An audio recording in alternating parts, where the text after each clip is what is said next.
ኢንሴኩሪቲ ይሰማዋል።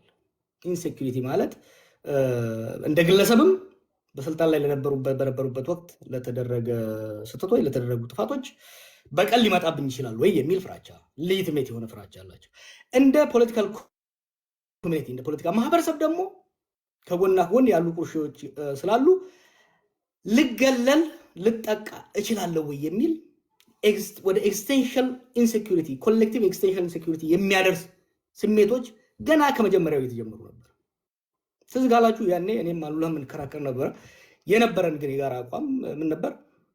የትግራይ ልሂቃን ወደ መቀሌ መውጣታቸው ወይም ደግሞ መገፋታቸውም ሆነ መርጠውም ቢወጡ መነሻው እዛ ጋር ነው። ማዕከሉን ከስልጣን መልቀቅ አንድ ነገር ሆኖ ግን ተገፍተው ወደ ሆም ሪጅን ሲገቡ ሴግሪጌሽን ተፈጠረ፣ ጋፕ ተፈጠረ፣ ንፋስ ገባው ማለት ነው። ቅድም እንዳልከው የኢትዮጵያ ችግር መነሻና መጨረሻ አብይ አይደለም። ግን የሀገሪቷን በትረ ስልጣን ቁንጮ እንደመሆኑ የሽግግሩን የመምራት ኃላፊነት የሚያዘው እሱ እንደመሆኑ አብዛኛውን ድርሻ በሱና በቲፒኤልኤፍ መካከል 100 ሜትር ርቀት ካለ 70 ሜትር መሄድ የነበረበት እሱ ነበር፣ ወደ ሪኢንትግሬት ለማድረግ ሪአሹራንስ ለመስጠት። ከዛ ይልቅ ነገሮችን የሚያባብስ ከኤርትራ ጋር የነበረው ጉዳይ የመጣው በሚዲያ በማህበራዊ ሚዲያ የመጣው ትርክት ወንጀል ሰርተው ህዝቡ መደበቂያ ለሚያደርጉትም የህዝባቸው ዕጣ ፈንታ ለሚያሰጋቸውም አንድ ላይ ሆነው ወደ ጦርነት እንድንገባ አደረገ። ፕሪቶሪያ ወቅት ደግሞ ከፕሪቶሪያ በፊት ለምሳሌ አንዱ ትልቁ ችግር መፍታት ሊፈታበት የሚችለው የኢህአዴግ መድረክ ነበር። የኢህአዴግ መድረክ ዲሞክራሲያዊም ባይሆን ዲሞክራሲያዊ በሆነ መልኩ የኤሊት ባርጌን የልሂቃን ባርጌን የሚደረግበት የስልጣንና የሀብት ክፍያ ድርድሮችና ክፍያዎች የሚደረጉበት ኤሊት ማኔጅመንት ፖለቲካል ማኔጅመንት የሚደረግበት መድረክ ነበር። ያ የፈረሰበት ሂደት አንደኛ ማፍረሱ አስፈላጊ አልነበረም፣ ሪፎርም ነበር መደረግ ነበረበት። የፈረሰበት መንገድ ዲሞክራሲያዊ ስራ ስላልነበረን፣ ዲሞክራሲያዊ ስራ ቢኖር ድርድርና የስልጣንና የሀብት ክፍፍል በፓርላማ በሀውስ ኦፍ ፌዴሬሽን ይካሄድ ነበር። ኢህአዴግ ዲሞክራሲያዊ ስራ ባለመሆኑ ዲሞክራሲያዊ በሆነ መልኩ በፓርቲ ነበር ውሳኔዎች የሚወሰኑት። ያ ፓርቲ ሲፈርስ የመደራደሪያ የመከራከሪያ የመነጋገሪያ መድረኩ አጣ ነው። ጦርነት ገባ። በጦርነት 2 ዓመት ከተጨፋጨፈን በኋላ እድል አገኘንና ፕሪቶሪያ ላይ ተኩስ ማቆም ቻለ። የፕሪቶሪያ ስምምነት ግን ወደ ጦርነት ያስገቡንን ምክንያቶች የፈታ አልነበረም። ወደ ጦርነት የገባ ነው በወልቃይትና ጠገዴ በዌስተርን ትግራይ ጉዳይ አይደለም። ፈንዳሜንታሊ በፖለቲካ ስልጣን አንድ፣ ሁለተኛ የትግራይ እንዲሁም ህወሓት በመጪዋ ኢትዮጵያ ውስጥ ምን አይነት ቦታ ይኑራት የሚለው ጥያቄ ነው ወደ ግጭት የፈጠረ።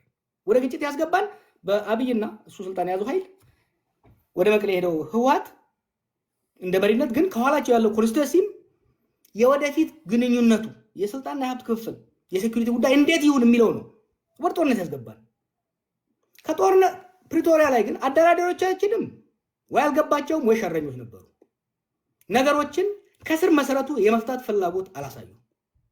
ይሄን ምለው ቀጥታ ተሳታፊ የነበርኩ ሲያደራድሩ የነበሩትም ተደራዳሪ የነበሩትም ሰዎች ሰማቃቸው የፖለቲካ ኢሹዎችን ወደ ጦርነት ያስገቡን መንስኤዎችን ወደ ጎን ያገለለ ነበር። ናይሮቢ 1 እና ናይሮቢ 2 ላይ ሞር ጦርነቱን እንዴት እናቆምና ከዛ ለያ ጦርነት እንዴት እንዘጋጅ ውስጥ የተገባው። ከዚህ በፊት ወደ ጦርነት ያስገቡን ችግሮች ቅድም ያልኳቸው ነው፣ የፖለቲካዊ ማህበራዊ ጉዳዮች፣ የሴኩሪቲ እና የስልጣን ጉዳዮች ተደራድሮ የወደፊቷ ኢትዮጵያ ውስጥ የትግራይ ቦታና የትግራይ ልሂቃን ቦታ ምን ይሁን የሚለውን ከመደራደር ይልቅ ከመነጋገር ይልቅ አብይና በአዲስ የታረቁት የህወሓት ኃይሎች እንዴት ተስማምተን ኤርትራን እንውጋ ነበረ። ምን ዋሻቸው ነገር አልነበረም። አወዘራ ናይሮቢ ታው አይሆንም፣ አዙሪት ውስጥ ነው የምትከቱን። ሪሜምበር 2018 ኢሳያስና አብይ እንደዛ ሲያስጨፍሩን ይሄን ነገር ጸረ ህወሓት አላያንስ አታድርጉት። ይሄን እድል ተጠቅመን በኤርትራና በኢትዮጵያ መካከል የሰከነ በድርድርና በተቋማዊ መሰረት ያለው ስምምነት ላይ እንድረስ። አዲስ አበባና አስመራ መቀሌን ዘለው ሊጨባበጡ አይችሉም። ኢትስ አ ማተር ኦፍ ጂኦግራፊ ኢትስ አ ማተር ኦፍ ሂስትሪ ብዬ ስከራከር ነበረ። የዛ ጊዜ ሁለቱም ማድመጥ አልፈለጉ። ሲሚለርሊ ናይሮቢም ላይ ሀሌላ ኬለም ላይ የተሞከረው አካሄድ አንድ ጦርነት ወደ ትግራይ ጦርነት ያስገባንን ችግር ከመፍታት ይልቅ ሌላ ጦርነት የሚደረግ ነው። ሰዎች አንድ ነገር እንሸዋወድ። ይሄ ኤርትራ፣ ኢትዮጵያ፣ ትግራይ፣ ኦሮሞ ምናምን እንለው ነገር ክፍሎችን ቢኖሩ ደግሞ ብዙ ሚስጥር የለንም። we are one community። በተለይ ደግሞ በሶሳይቲ ደረጃ ካየኸው we are one community። ብዙም ሚስጥር አይኖርም። በአስመራና በአዲስ አበባ መካከል፣ በመቀሌና በአስመራ መካከል እኔ ሄጄ ላሉላ ሹክ ብለው አሉላ መጥቶ ለቶላ ለገብረየስ የማይልበት ብዙ ምድር የለም። አይ ኖ ዚስ ፍሮም ኤክስፒሪየንስ። ናይሮቢ ላይ የተደረገው ውይይት አስመራ ወዲያ ነው የደረሰው። ሴም ቲንግ። ከዛ በፊትም አዲስ አበባ ላይ፣ ጅማ ላይ ኢሳያስና አብይ ሲያደርጉ የነበረው መቀሌ ሲደርስ ነበር። ምን ፈጠረ? ይሄ ጥርጣሬዎችን እያባባሰ ሄደ እና ከዛ ወዲህ ደግሞ የትግራይ የውስጥ ምስቅልቅልነቱ በተወሰነ ደረጃ የአብይ ኮንትሪቢሽን የነበረበት ህዋት ያው በጣም ጠለቅ ማለት አልፈልግም እንጂ ህዋት ከመለስ ሞት በኋላ ህዋትም ኢህአዴግም ክራይሲስ ውስጥ ገቡ። የዛ ውጤት ነው አንዱ። ምክንያቱም ለረጅም ጊዜ በመለስ ጭንቅላት ላይ የተመሰረተ አካሄድ ስለነበረ እሱ ሲሞት ስበቱ ሴንተሩን እየለቀቀ ነው የመጣው። እሱን የሚተካ አመራር አለማግኘታቸውም አስፈላጊ መሆኑን we have to sympathize።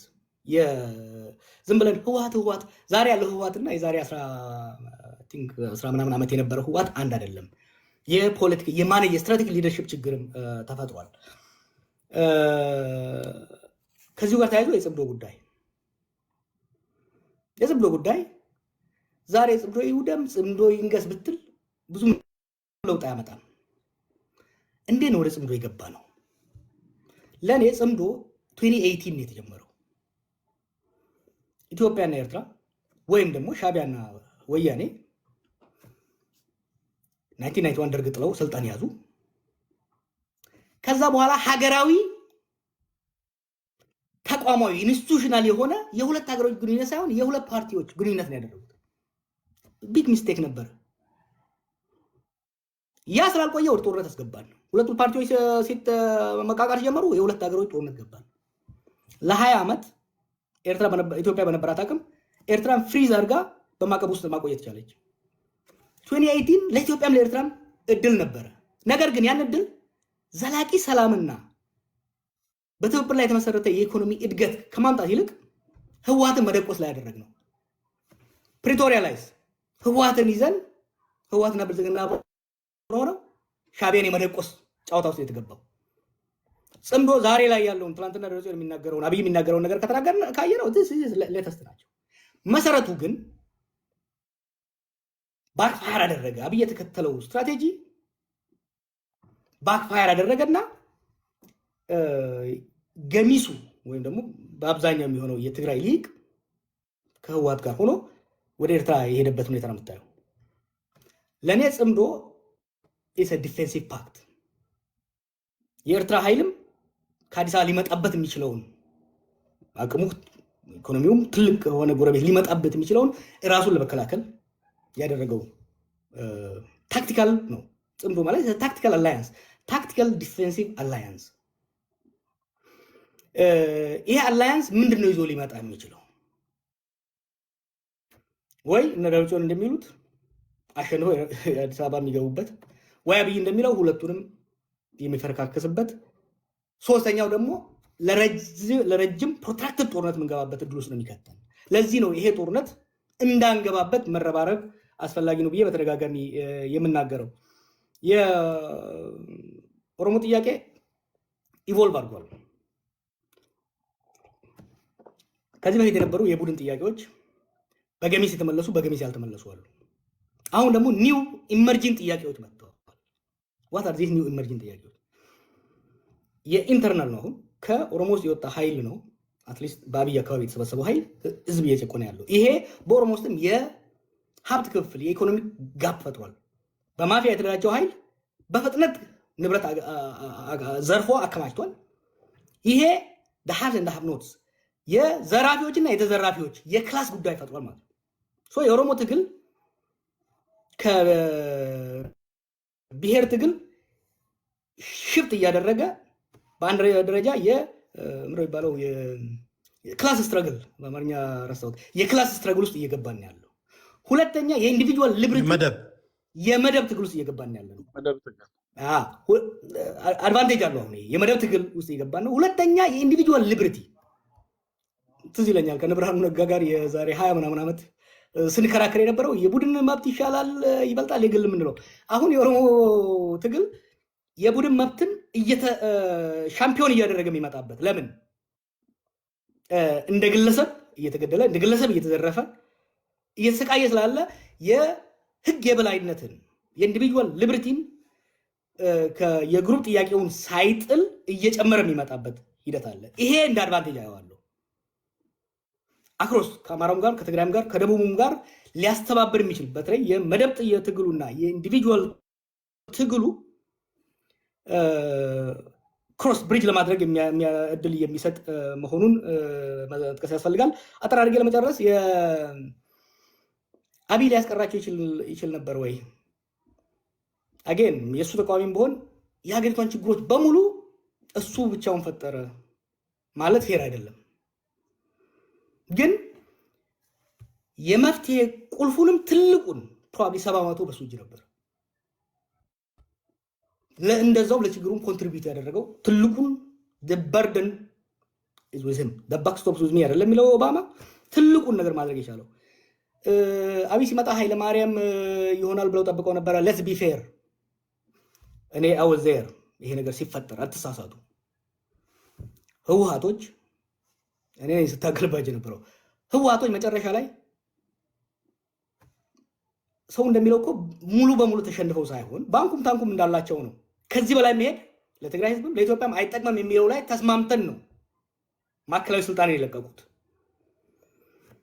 አብይም ብቻ ሳይሆን ከኦሮሞ ሊመጣ የሚችልን ኃይል የመረጧቸው ሰዎች ነበሩ እኮ ኃይለማርያም እንዲሆኑላቸው። እነሱ ሪጀክት ስናደርግ it was clear የሚመጣው ሰው ኃይለማርያም ሊሆን እንደማይችል አምነው ነው። ፕሮባብሊ ከጌታቸው አሰፋ ፋክሽን ውጪ ያለው እነ ሳሞራ እነ ስዩም እና አባይ ተቀብለው ነው ስልጣን የለቀቁት። ኃይለማርያም ይሆናል የሚል እንደዛ እናስቀጥላለን የሚለው ተስፋ በ2017 መጨረሻ አካባቢ ላይ የህወሓት የ45 ቀን ስብሰባ በኋላ ይሄ ግምገማ አልነበረም። እንዲሆንም አልተፈለገም። ከኦሮሞም ከአማራም ከደቡብም እሱ ፓፔት እንዲሆን ይፈልግ አልነበረም። ከትግራይም ይልቅ ይፈልገ አልነበረም። ወደ ጦርነት ያስገባው አብይን ፓፔት የማድረግ ጉዳይ ሳይሆን የኢንሴኪዩሪቲ ጉዳይ ሪአሹራንስ ያስፈልገው ነበር። በስልጣን ላይ ለረጅም ጊዜ የነበረ ኃይል ስልጣን ሲለቅ በግለሰብ በቀል እንዳይመጣበት እንደ ማህበረሰብም ችግር እንዳይመጣበት ሴንተሩን ከተቆጣጠረው ኃይል ሪአሹራንስ ያስፈልገው ነበር። አንድ ይሄን ማድረግ አልቻለም። ይሄን ብቻ ሳይሆን በኦሮሚያ ውስጥም ያለው በአማራ ውስጥም ያለውን ሁኔታ ማኔጅ ማድረግ የሚያስችል ሁኔታ አልተፈጠረም። አንድ ብቻ መሐመድ ያለው ላይ ኮሜንት ላደርግ። አማራ ላይ አንድ መስማት የምፈልገው ነገር ስላለ ሽፈራው ቢሆን እንዲህ ሊሆን ይችል ነበር። እጩ ነበሩ። ደብረጽዮን አለ፣ ደመቀ አለ፣ ሽፈራው ሽጉጤ ያለ አብይ ናቸው አይደል የነበሩት መጨረሻው ላይ። ሌትስ ሴይ ሽፈራው ሽጉጤ ቢሆን በአብይ አህመድ ቦታ አሁን የሆነው ነገር ይሆናል ብለህ ታስባለህ? ሊሆን የሚችልበት እድል አልነበረም። ሪያሊስቲክ ሆነን እንነጋገር። የዛን ጊዜ የፖለቲካ ፕሬሸሩን በግንባር ቀደም እየመራ ያለው የኦሮሞ ኃይል ነበር። ከኦሮሞ ጀልባ ደግሞ የነበረው የአማራ ኃይል ነበር። የኛ ታክቲካል ቾይስ ከኢህአዴግ ውስጥ ሁለቱን ትልልቁም ብሎክ የማንቀሳቀስ ስራ ነበር። ሽፈራው የመሆን እድሉ አልነበረም። ነገር ግን ሽፈራ በሁለቱ ብሎክ ቢደገፍ ኖሮ የተሻለ ሊሰራ የሚችልበት እድል ነበር። ግን ሽፈራው የመሆን እድል ሃይፖቴቲካል ነው አንተ የጠየቀኝ። ግን ያ ሃይፖቴቲካል የመሆን እድሉ በጣም ጠባብ ነበረ። ሽፈራውን ህወሓት ቢያስቀምጠው በሳምንቱ ይጣል ነበር። አባዱላን እኮ ፈልጎ ነበር ህወሓት። አባዱላን ቢያስቀምጠው በማግስቱ ይገለበጥ ነበር። የነበረው የለውጥ እንትን አስቸጋሪ ነበር የሚሆነው። ቴዲ ሶሪ የመጨረሻው ታዲያ አብይ አልቆረጠም ያለው ለምንድን ነው? አብይ አስቸጋሪ ሆኖ ለምንድን ነው? አንዱ የመጽሐፍ ውስጥ ጽፌው ላይ እንደሆነ የጁኒየር ሚሊተሪ ኦፊሰሮች በተለይ ደግሞ ፍሮንት ላይን ቲም ያልመሩ የውጊያ ያልመሩ ሲኒየር ያልሆኑ ሰዎች ሲመጡ የሚኖራቸው ሚሊተንት ማይንድ ነው። በጦርነት ያልተገራ የሚሊተንት ማይንድ አለ። ገና ተዝካለ ተቃውሞው ነበር። ያስቀመጥኳቸው ክራይቴሪያዎች ነበሩ። የሱ ፐርሰናሊቲ፣ የልምድ እጥረት እና የነበረው አምቢሽን ኦቶሪቴሪያን የሆነ ሃይሊ ሴንትራላይዝድ የሆነ ቤዚካሊ የኢህአዴግን የአንድ ፓርቲ አገዛዝ አውራ ፓርቲ አገዛዝ በአውራ ግለሰብ አገዛዝ ነው መተካት የፈለገው። 2018 ላይ ግን በታሪክ እየተጫኑት ሂስቶሪካል ፎርስስ የምንላቸው 9 ነገሮች አሉ። እነዛ ተደራብረው 9ኙም የተሟሉበት ሂስቶሪካል ፎርስ የምንለው የዩዝ በልጅ የወጣቶች በቁጥር መብዛት፣ የብሔረተኝነት መጋነል፣ የኢኮኖሚ ችግሮች፣ እንደዚህ የዓለም አቀፍ ሁኔታዎች አንድ ላይ ተደምረው የስቴቱ ካፓሲቲ የተመናመነበት ጊዜ ስለነበረና የህዝብ አቅም ደግሞ የተጠናከረበት ወቅት ስለሆነ አይደለም የግለሰብ አምባገነን የአንድን ፓርቲ የበላይነት ወደ አንድ ግለሰብ የመቀየር ይቅርና ያንን የአንድ ፓርቲ የበላይነት የኢህአዴግን የበላይነት እንኳን ኢንታክት አድርገህ ለማስቀጠል በጣም ከባድ ነበር። ያን ስትሞክረው ሁለት ኃይሎች ተጋጩ ማለት ነው። የአብይ አምቢሽን፣ የፖለቲካ ኃይሎቹ አምቢሽን ሲጋጭ ወደ ዲሞክራሲ መሻገርን ማቃተን፣ ጠንካራ አምባገነን ስርዓት መገንባት አቃተንና አኖክራሲ የምንለው ዲሞክራሲያዊም ያልሆነ አምባገነናዊም ያልሆነ ዲሞክራሲያዊ ሆኖ የህዝብ ቁብልነት የሌለው አምባገነናዊ ሆኖ የስቴት የበላይነት ያለው ኃይል መፍጠር አቃተንና የፓወር ሴንተሮች አሁን ቅድም መሐመድ አንስቶታል። አሁን አማራ ክልል ውስጥ የተለያዩ የፓወር ሴንተሮች አሉ። ኦሮሚያ ውስጥ የተለያዩ ፓወር ሴንተሮች አሉ። የስቴቱ ካፓሲቲ፣ የስርዓቱ ካፓሲቲ፣ የሀገረ መንግስቱ ካፓሲቲ ተከፋፈለ እና ያ ነው ችግር የፈጠረው።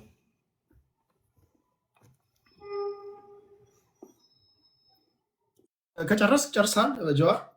ጨርሻለሁ። አይ ቲንክ ለጠያቂዎች እድል እየሰጠን ሰዓትም እየሄደ ስለሆነ እንደዛ ከዛ ለእናንተ እድል ልስጣችሁና በተነሱ ጉዳዮች ላይ ለሁላችሁም በመደዳ መጨረሻ ላይ የማደርገው በቃ ቦታው ሁለት ክፍት ይሁን። ከገዢው ፓርቲ ሰዎች ከተቃዋሚም የተወሰናችሁ ሰዎች ጥያቄና መልስ ነው የምናደርገው። እጥን ምጥን ያለ ጥያቄ ታቀርባላችሁ። ለሌላ ጊዜ ቀጠሮ ይዘን እንሰናበታለን። ወደ አሉላ ልምጣ። አሉላ እሺ። መልካም ወንድሞቼ እንዳነሱት ከሀገረ መንግስቱ ምስረታ ጋር ተያይዞ እየተንከባለሉ የመጡ የኢህአዴግ ችግሮች ይታወቃሉ። በሀገረ መንግስቱ ዙሪያ የኢትዮጵያውያን አለመስማማት፣ ኢህአዴግ ጸረ ዲሞክራሲ የሆነ መሄድ እና በሂደት የኢህአዴግ መፈረካከስ ማለት በተገቢ የተገነባ ተቋምና መንግስታዊ መዋቅር የፓርቲ የበላይነት ስለነበረ ከፓርቲው ጋር አብሮት ይዞ የመውደቅ ችግሮች ኢንፋክት ቅድም ጀዋር ገልጾታል። ኢህአዴግ ባይወድቅ ይመረጥ ነበር። ምክንያቱ አገሪቱ የራሷ የገነባቻቸው መንግስታዊ ተቋማት የምንወያይባቸው የሀብትም ክፍፍል ሌላም ጉዳይም የስልጣንም የምንም ባልነበሩበት ሁኔታ ኢህአዴግ ሲወድቅ ይዞት ነው እንትን ያለው። ያ ልክ ነው። በነገራችን ላይ አንዱ ብዙ ሰው ኢህአዴግ ናፍቆት ብሎ አሁን የሚገልጸው አይደለም። ኢህአዴጎች ወይም ህወሓቶች እንደዛ ያስባሉ።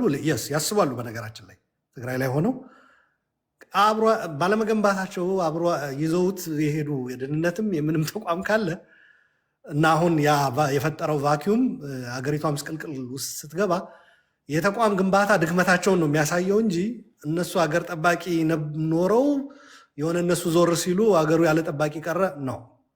በዛ እንዳይወሰድ ለእኛም ለትግራይም ጣጣ እያመጣብን ያለ ያ ነገር ነው። በነገራችን ላይ አሁን ህወሓት እዚህ ትግራዮች እየጠላችሁኝ ሌላው እኮ በናፍቆት ሊንገበገብ ነው ምናምን የሚል ነገር ይሄ ማሻገር እንፈልጋለሁ። በነገራችን ላይ የትግራይን ጉዳይ ሳነሳ የተቀረው ኢትዮጵያዊ እንዲረዳው የምንፈልገው ነገሮች አሉ።